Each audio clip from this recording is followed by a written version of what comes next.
December 1982, Bellevue, Washington. Inside the quiet corridors of Microsoft, a man stands outside a closed office door, trembling with rage. His name is Paul Allen, the co-founder of the company, the man who named Microsoft, and the visionary who actually came up with the idea. But Paul is not just angry, he is dying, battling stage 4 Hodgkin's lymphoma, a cancer that is eating his lymphatic system alive. He is balding from chemotherapy, weak and exhausted. But what he hears through the wooden door hurts more than the radiation burns. Inside the room, his best friend since childhood, Bill Gates, is shouting at the new business manager, Steve Ballmer, about a problem. The problem is Paul Allen himself. They are complaining that he is not working hard enough while he is fighting for his life in the hospital. He's dead weight, they argue. He's useless. He's barely here. And then they start hatching a plan to issue new stock options to dilute him. They want to flood the company with new shares to reduce Paul's ownership percentage to almost nothing, effectively stealing his equity while he dies. Paul Allen bursts into the room, shouting, "I can hear you! I can hear everything you are saying!" interrupting the conspiracy in real time. Bill Gates and Steve Ballmer freeze, looking like children caught stealing from the cookie jar. But this jar was worth billions of dollars. This moment broke the most important partnership in the history of technology, turning two brothers in code into strangers for decades. We know Bill Gates as the benevolent philanthropist saving the world, but in the 1980s, he was a ruthless shark who smelled blood in the water. How did the friendship that built the digital age end in a screaming match over stock options, and why is Paul Allen the forgotten titan? Welcome to the story of the sick man of Microsoft, the genius who was pushed out of his own empire because he dared to get cancer. To understand the betrayal, we have to go back to the beginning, to the private lakeside school in Seattle where two nerds found a Teletype machine. Bill Gates was the son of a wealthy lawyer, aggressive and competitive. Paul Allen was the son of a librarian, quiet, bearded and dreamy. They were opposites, but they were bonded by a shared obsession with a new world that nobody else could see, the world of software. They spent their nights dumpster diving behind computer centers, fishing out dirty printouts covered in coffee grounds to learn operating codes.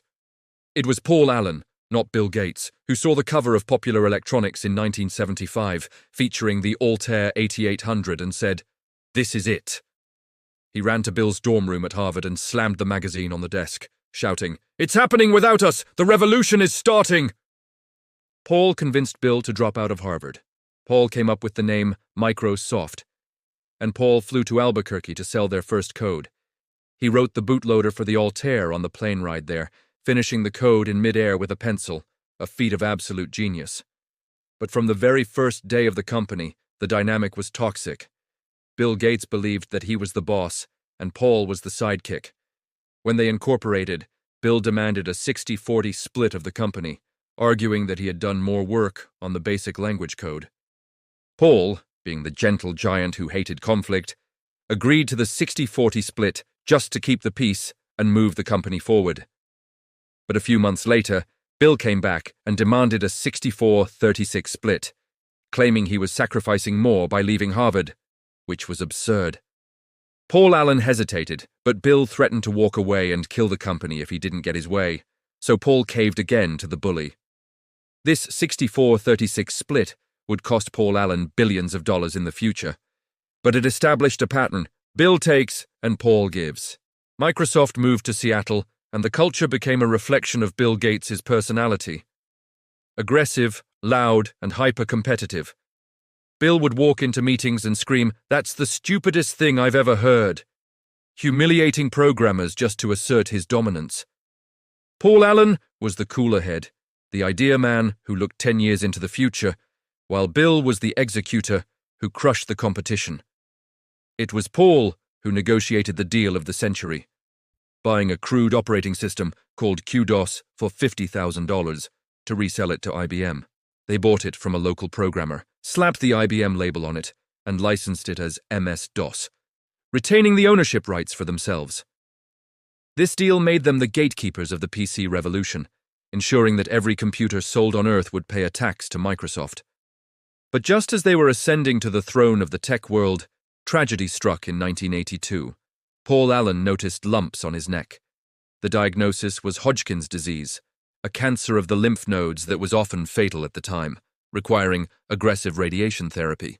Paul had to step back from the daily grind.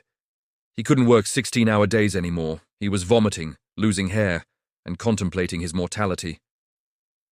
Most friends would visit the hospital, bring flowers and offer support, but Bill Gates saw Paul's illness as a lack of performance. He saw a weakness in the corporate structure. He felt that Paul was holding on to 36% of the company while doing 0% of the work. This resentment festered until that fateful night in December 1982, when Bill Gates and Steve Ballmer decided to pull the trigger on the dilution scheme. They planned to issue stock options to themselves and other employees, mathematically shrinking Paul's piece of the pie without his permission. When Paul burst into the room and confronted them, the shame was palpable, but the damage to the relationship was irreversible. Paul Allen realized that his partner viewed him not as a human being, but as a depreciating asset on a balance sheet that needed to be written off. A few days later, Bill Gates drove to Paul's house to apologize, trying to salvage the relationship. But the trust was shattered forever. "I'm leaving," Paul told him. "I'm going to beat this cancer, and then I'm going to live my life. I'm done with your shouting." But Bill Gates had one final insult up his sleeve. He offered to buy Paul's shares at $5 per share, valuing his stake at a pitiful amount. It was a lowball offer, an attempt to rob Paul on his way out the door, assuming Paul was too weak and desperate to fight back. But for the first time in their friendship, Paul Allen said no. He refused to sell. "I'll keep the shares," he said. "I'll take the risk." That single decision to hold onto his 36% stake, which later diluted naturally but remained massive, made Paul Allen one of the richest men in history. When Microsoft went public in 1986, the stock exploded, and Paul Allen became a billionaire instantly, despite not working there anymore. Bill Gates was furious. He felt Paul was riding his coattails, becoming the world's richest dropout without shedding the sweat and tears. Paul Allen spent the next 30 years living the life that Bill Gates was too busy to enjoy. He became the great Gatsby of the tech world. He bought sports teams, the Portland Trail Blazers and the Seattle Seahawks. He bought immense super yachts like the Octopus with 2 helicopters. He funded space exploration, he built the Museum of Pop Culture, he played guitar with rock stars, and he hunted for sunken battleships. He was searching for meaning, trying to fill the void left by the betrayal, trying to prove that he was more than just the other guy from Microsoft. Meanwhile, Bill Gates continued to build Microsoft into a monopoly, crushing Netscape, fighting the US government, and becoming the richest man on Earth. They drifted apart, speaking only occasionally, 2 titans separated by a wall of money and a memory of a shouting match in 1982. In 2011, Paul Allen released his memoir, Idea Man, where he finally told the world the truth about the dilution plot and the 64-36 split. The book shocked the world. It shattered the myth of the perfect partnership and painted Bill Gates as a mercenary who would eat his own young. Bill was reportedly hurt by the book, claiming his memory of events was different, but he never sued, perhaps knowing that the truth was on Paul's side. But time softens even the hardest hearts.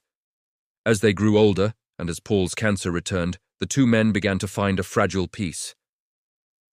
In 2018, Paul Allen's non-Hodgkin's lymphoma came back with a vengeance, and this time there would be no remission for the visionary.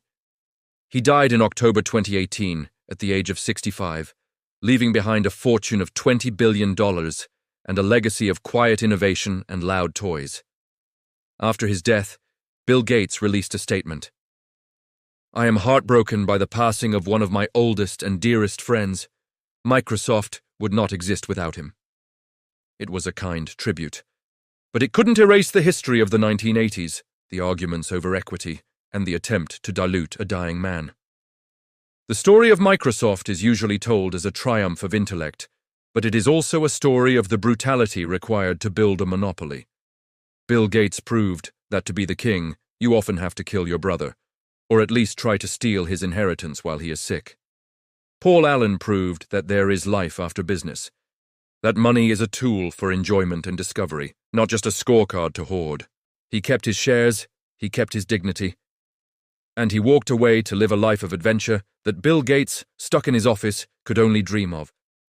So the next time you boot up your computer and see the Windows logo, remember that it was built by 2 men, not 1. Remember the bearded man who climbed into dumpsters to find the code, and who stood outside a door listening to his best friend plot his demise. Success has many fathers, but in the world of big business, usually only one gets to keep the last name on the building.